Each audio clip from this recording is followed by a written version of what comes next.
Baik, bismillahirrahmanirrahim. Assalamualaikum lagi sekali saya bagi. Ni hari ni kita nak bagi tahu pasal Riyadhus Salihin. Ya. Hadis-hadis yang telah dikutip oleh ni. Jadi apa dia kata Riyadhus Salihin ni? Daripada Abu Kabsyah Al-Anmari radhiyallahu anhu, dia mendengar Rasulullah sallallahu alaihi wasallam bersabda, ada 3 perkara aku bersumpah atasnya dan aku akan mengatakan suatu hal pada kamu, hendaklah kamu menjaganya. Okey, Nabi sallallahu alaihi wasallam baginda bersabda, bersumpah ke atasnya. Memang orang Arab ni suka bersumpah lah, tapi bila baginda sendiri bersumpah, maka sumpah itu adalah satu benda yang berat. Bila dia bersumpah di atas, baginda bersumpah di atas benda macam ni, mana kata benda tu berat. Okey, dengar apa dia kata. Rasulullah kata dekat Abu Kabsyah ni, tidaklah harta seseorang berkurang kerana sedekah. Tidaklah harta, ni banyak orang datang lah, makna kata kita ni, kita sedekah RM1 ke sekupang ke 5 dik ke 2 kupang 5 dik ke RM10 ke 10,000 ke 100,000 ke pun tidak akan berkurang. Kita rasa macam benda tu akan kurang, tapi percayalah tuan-tuan dan perempuan, dia tak berkurang daripada harta ringgit. Kalau dia tak berkurang pada harta kita yang tu rasa, okey, aku ada RM2, aku bagi RM1, aku tinggal RM1. Kita rasa lagu tu. Tapi sebenarnya kita tak akan rasa macam tu. Dia nanti main lah rezeki kat mana pun, orang bayar hutang ke, aircon kita tak rosak lah, pintu air kita tak lekang lah, yang kita tak payah nak repair, berkeluar duit tu lagi. RM1 tu akan jaga duduk elok saja. Malah dia akan beranak, dia nanti main kat mana pun dia nanti main. Kalau kata sedekah tu tak mai dalam bentuk rezeki, RM1 tu duduk lagu tu lah juga, tak beranak, tak apa. Tapi rezeki tu mai kot kita tak sakit. Kita sihat elok. Bila kita sakit, kita kena pergi beli ubat. Ambil ubat di klinik, berapa ringgit dah tu. Kita tak sedar kadang-kadang benda yang macam tu. Pasal apa aku ni duduk sakit saja nah? Pasal apa aku ni duduk tak duduk demam, sehari sakit kepala, sehari pergi sana, sehari jatuh parik, sehari tersembam, sehari lebam, sehari yang tu. Pakat-pakat pergi klinik, sehari macam tu. Macam-macam lah. Tapi kadang-kadang kita tak teringat. Benda yang patut, katalah duit klinik tu RM55 tu, RM55 tu patutnya kita dah sedekah ke orang. Bila kita sedekah, Allah dah janji. Allah kata, aku akan jaga. Dia jaga satu kesihatan kita, dia jaga satu kewangan kita. Sebab sedekah tu menghalang daripada apa berlakunya bala atau sebarang jenis penyakit. Faham ke tak? Tu baru satu baginda kata. Lepas tu nombor 2, dia kata apa? Tidaklah seseorang diperlakukan secara zalim lalu dia bersabar, melainkan Allah Subhanahu Wa Taala akan menambahkan kemuliaan untuknya. Yang ni kita dah cakap pasal ratukan LGBT lah, orang cacat lah, siapa-siapa yang diuji, yang mati laki, ibu tunggal yang ada anak 5, tak kerja, tiba-tiba mati laki tu, laki pula tak ada pencen, laki tu pula tak ada so company tak buat, laki tu pula meniaga sendiri, tinggal barang macam tu je, mati, anak-anak bergeduak macam anak burung tu nak makan. Tinggallah sang isteri, keluarga mertua pun tak bantu, keluarga sendiri pun susah, macam-macam lah. Itu cabarannya. Itu satu, ya. Itu Allah nak uji dia, maka Allah kata kemuliaan ditambah untuknya. Tapi bagaimana pula dengan orang, maksud sini, maaf tadi terpotong, macam mana pula orang yang diperlakukan dengan zalim? Macam-macam zalim ni dalam bentuk zalim banyak-banyak. Tak bagi anak makan, tak mangkit tengok anak, tak itu, tak ini, menantu buat tak tentu halal, menantu buat kat mak mentua, anak buat dekat mak, mak buat kat anak, laki buat kat bini, bini buat kat laki, kawan buat kat kawan. Macam-macam lah. Ada saja majikan buat dekat pekerja buat dekat majikan. Zalim. Walaupun zalim tu bukannya ambil rotan, ambil kayu, kedukang, pukul dia, tampak ambil kuku besi, ambil penyakak, katok kepala, ambil sudik, katok kepala, ambil air hangat, jurah kepala. Zalim tu berbagai bentuk. Zalim yang halus, zalim yang kasar. Jadi kalau kita bersabar, diperlakukan dengan kezaliman tersebut, maka Allah akan angkat kemuliaan. Bila Allah angkat kemuliaan, apa kita dapat kemuliaan itu? Macam-macam. Fikir sendiri. Ikatlah sendiri bentuk zalim tu macam mana. Netizen kata kat kita, kita sengak. Itu kezaliman. Bila kita mengata kat netizen, straightforward macam tu sampai netizen terasa, itu juga kezaliman. Jadi kezaliman waktu sekarang ni, muslimin dan muslimat, dia berbagai bentuk. Kezaliman jiwa, minda, hati dan sebagainya. Dan kalau boleh, jangan kita berlaku zalim. Okey, sebab apabila kita berlaku zalim, tiada kemuliaan ke atas kita di dunia dan di akhirat. Allah tak angkat. Dan kita tak mahu benda-benda tu bila kita tidak ada kemuliaan, maka besok kita akan jadi sampah dekat padang mahsyar. Okey, mahu jadi sampah. Orang pijak, orang apa, sebab kita tak mulia, tidak bercahaya muka kita, tidak ditempatkan bersama para nabi dan juga baginda Rasulullah SAW di bawah naungan. Tak mau, cik, tak mau. Yang tu kita mau jaga. Okey, dan yang ni satu lagi. Dan tidaklah seorang hamba membuka pintu minta-minta. Tahu tak apa dia pintu minta-minta? Minta sedekah lah. Minta ke orang tu, minta ke orang ni. Satgi masuk ke Facebook, minta ke orang ni, kata dia tak ada duit. Satgi, aku pun kena. Kan aku nak bagi zakat tu kan. Minta, oh Datuk, kami bagilah dekat aku semua segala akaun bank. Aku pun, ya Allah, kesiannya, tak ada apa. Satgi, bila dia minta tu, dia minta aku buat tak peduli sebab aku rasa macam tak seronok sangat kan. Tak peduli. Lepas tu, mesej seterusnya dekat post aku seterusnya, katalah aku berkeluar riayan tu, mesej seterusnya, berapa ni Datuk, teringin nak beli. Berapa ni Datuk, jualah lagi, kami nak beli. Baru atas tu hang minta kat aku duit. Duit kata tak cukup. Post dekat bawah tu hang dah nak minta beli riayan aku. Apa cerita ni, cik? Awak hang buat perangai lagu tu. Jadi kita tak mau. Allah kata jangan membuka pintu minta-minta. Kerana apa? Bila kita buka pintu minta-minta, nampak orangnya minta, nampak orangnya mau yang ni, nampak orangnya minta duit ni sikit, nak ni. Melainkan Allah akan membukakan pintu kemiskinan untuknya. Yang ni yang cik kata, dia tak miskin lagi tapi dia suka minta ke orang.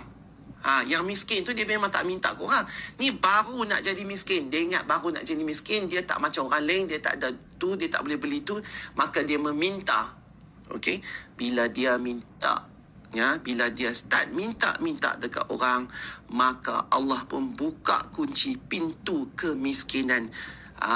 Buka pintu kemiskinan. Besok ni hang apa pun tak cukup lah. Dah nak minta sangat kan. Okey, aku buka pintu ni, hang minta lah sampai seumur hidup hang. Tak mau macam tu. Kita jangan minta. Okey, kita jangan minta. Sebab tu kadang-kadang kalau kita tengok peminta sedekah, ya, dalam hati kita, ya Allah, kita doa dulu kat dia. Kita doa dulu kat dia, ya Allah, ya Tuhanku, semoga engkau berilah kekuatan kepada dia untuk bangun dan bekerja sendiri. Berilah dia keinsafan dan berilah dia kekuatan untuk dia bekerja sendiri daripada dia meminta-minta. Apatah lagi bila kita tengok orang Islam yang minta. Sedih kan? Sedih. Tak apa, kita bagi. Lepas kita bagi, lepas tu kita minta doa kat dia. Kita nak berdiri depan dia, angkat tangan minta doa, biar dia dengar pun bekpi kat dia. Biar dia belajar kata, oh rupanya orang ni bagi kat aku, tapi kemudian dia berdoa kepada aku. Itu lagi lebih baik sedekah yang kita nak boleh bagi dekat dia. Kita bagilah, tak apa. Dia dah duduk minta angkat tangan. Bagi, tak apa. Ambil lah RM5, RM10, RM20. Ambil. Tapi kita lepas tu kita berdoa depan dia, ya Allah, semoga pakcik Allah bagi kedekat riak untuk bangun mencari rezeki sendiri. Bepi. Faham tak? Macam tu kita nak jaga pengemis kita, orang yang minta sedekah.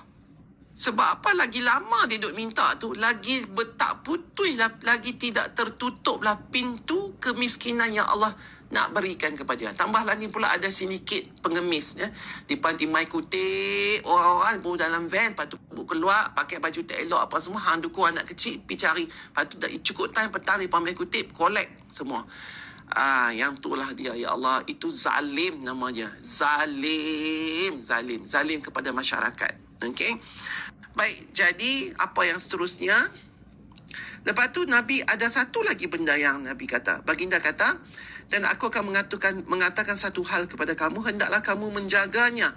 Juga satu lagi, Rasulullah SAW berkata, dengar, Allah, kering tekak dah, padahal baru lepas minum tadi masa sebelum sok tu. Kalau tak ni, kalau bulan puasa boleh juga aku jerit-jerit ayat teh hangat ni. Tak apalah, aku sedekahkan ayat liang aku ni di bulan puasa ni untuk membaca tazkirah untuk hampa. Nah, moga-moga Allah angkat kebaikan ni dan Allah berikan ketidakputusan pahalanya kat atas aku dan juga pada hampa yang mendengarnya, insya-Allah. Baik, seorang hamba yang dikurniakan Allah Subhanahu wa taala harta dan ilmu. Harta tu macam-macam. Harta, ada harta wang ringgit. Anak-anak itu adalah juga harta, kerana anak-anak itu adalah perhiasan dunia. Perhiasan tu maksudnya harta lah. Okey, harta dunia. Harta dan ilmu. Ilmu tu juga macam-macam. Ilmu pendidikan yang kita duk belajar kat sekolah dulu.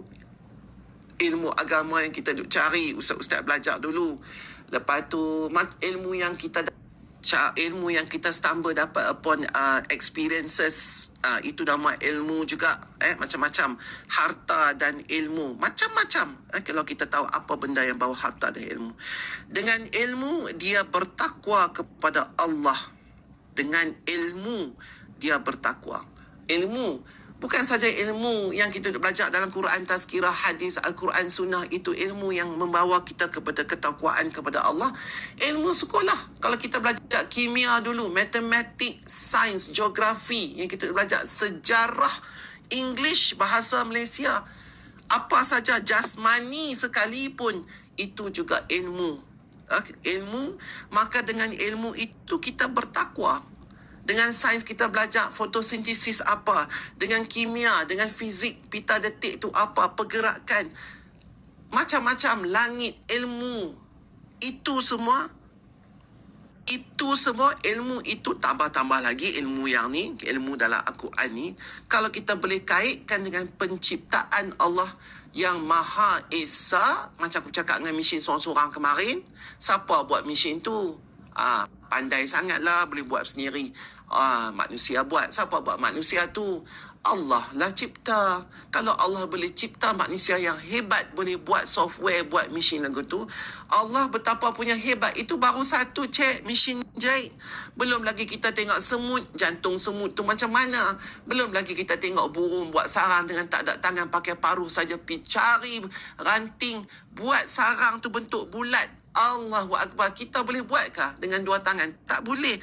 Burung buat sambil terbang dengan muruh buncung. Itu ilmu sains. Tapi kita kaitkan dengan ketakwaan kepada Allah, penciptaan bumi, penciptaan alam, maka kita akan guna benda tu untuk dan siapa bagi ilmu tu kat kita?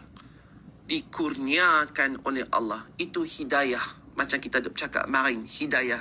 Hada, iaitu ilmu yang Allah bagi untuk mencelitkan kita tentang alam dan seterusnya, membawa kita kepada hidayah yang kedua, iaitu membaca sunnah-sunnah, mengetahui dan membaca apa yang tertera di dalam kitab Allah. Hidayah yang kedua. Okey, faham? Itu baru kita cakap pasal ilmu. Belum lagi kita bercakap tentang harta. Ya kan? Ilmu dia bertakwa kepada Allah, dan dengan harta dia menyambung silaturrahim.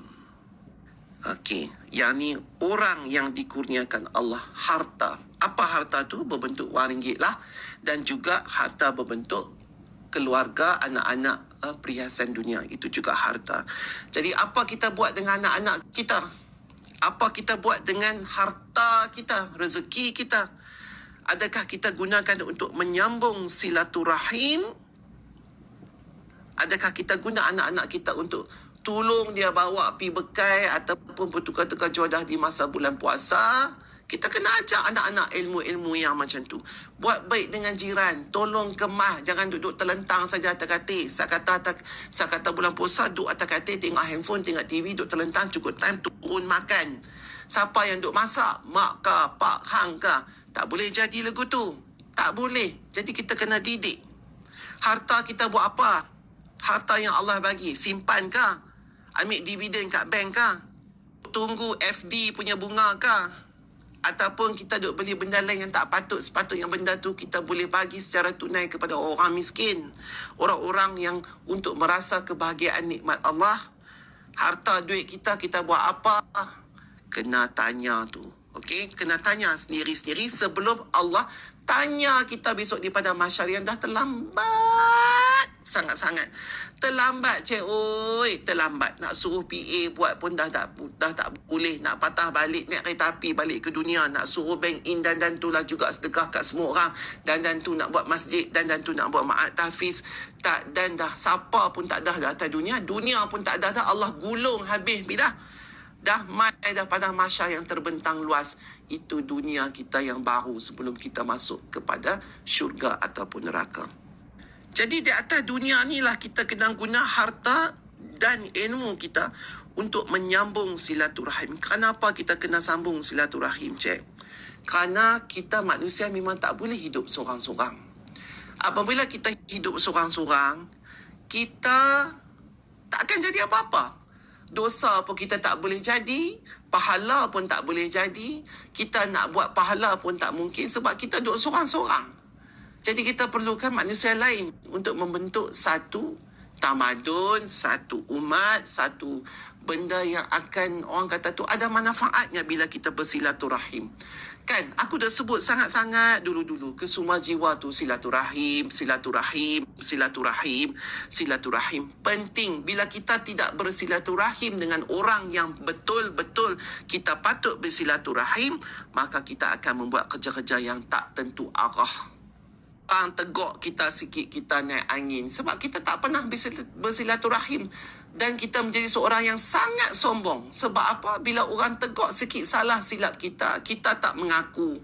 Bila orang tegak sikit salah silap kita, kita rasa orang tu salah, kita betul. Tak usah kawan dia. Buang dia.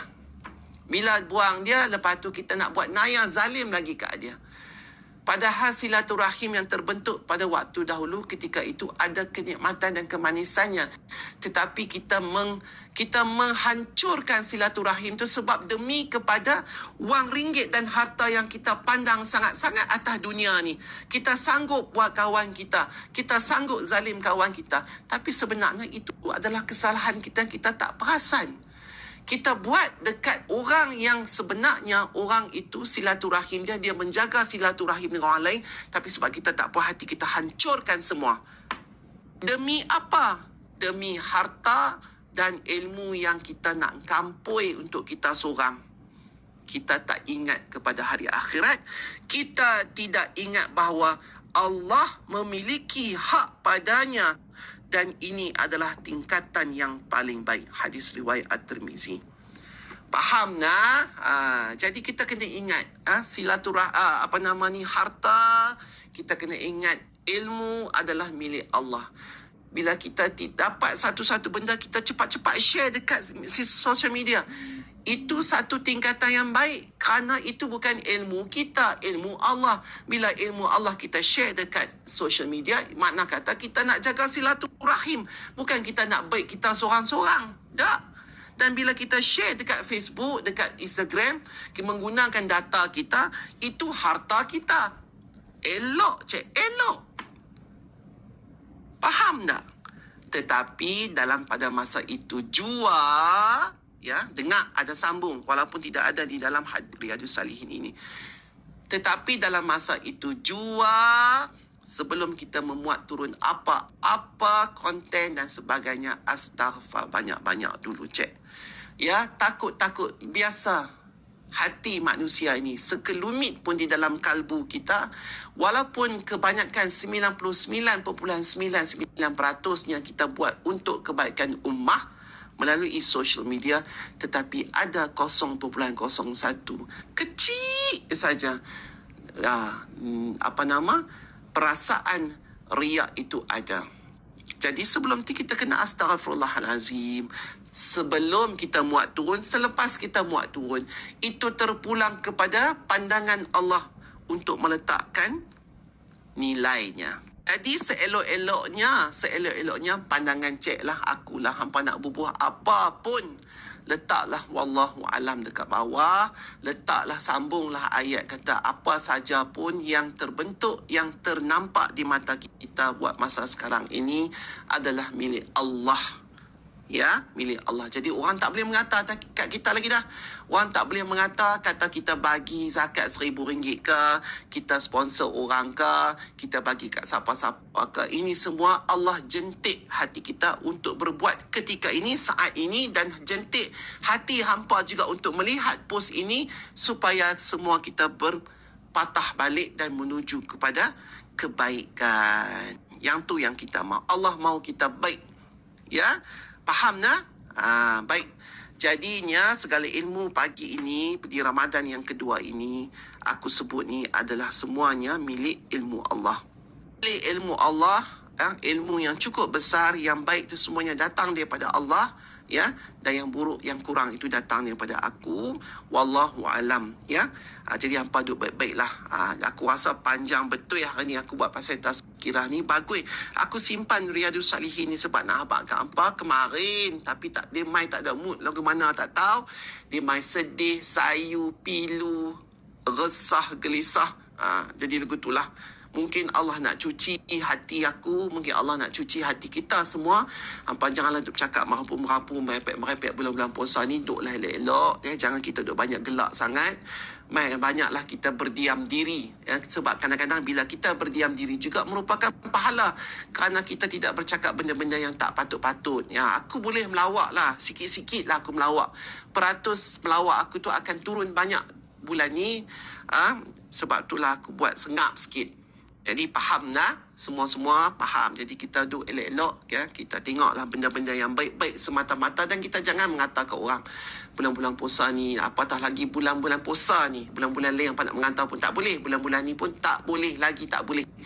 Kurang pahala puasa. Pahala puasa itu besar, ya. Besar untuk kita dan kita sangat memerlukan pahala puasa ni untuk mengimbangi dan juga untuk menampal segala kekurangan kita sebagai umat Islam selama kita hidup atas dunia ni.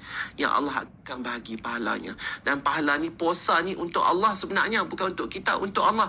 Ini yang Allah minta dekat kita ni, untuk kita berpuasa. Okey, dia minta kat kita.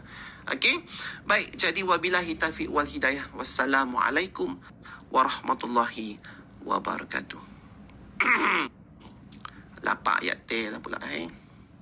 Alamak, ada pula ayat daripada surah Al-Hajj ini. Surah Al-Hajj ini ayat 35 yang kena betul-betul dengan apa Riyadus Salihin yang aku baca tadi. Aku baca pilah nah. Sorry. Aku baca pilah bagi hampa dengar tu yang hampa boleh kait. Di dalam Riyadus Salihin hadis Nabi pun ada apa yang aku cakap tadi. Di dalam surah Al-Hajj pun ada sebiji-sebiji apa yang aku cakap tadi. Dia kata apa? Allah berfirman di dalam surah Al-Hajj ayat 35. Allah kata, Allah berfirman, iaitu orang-orang yang bila disebut nama Allah, hati mereka bergetar. Ni aku lagi kemarin duk bergetar. Pimai gerubak. Rasa sedap hati kan. Orang yang sabar atas apa yang menimpa mereka, orang-orang yang kena zalim tadi, dimuliakan.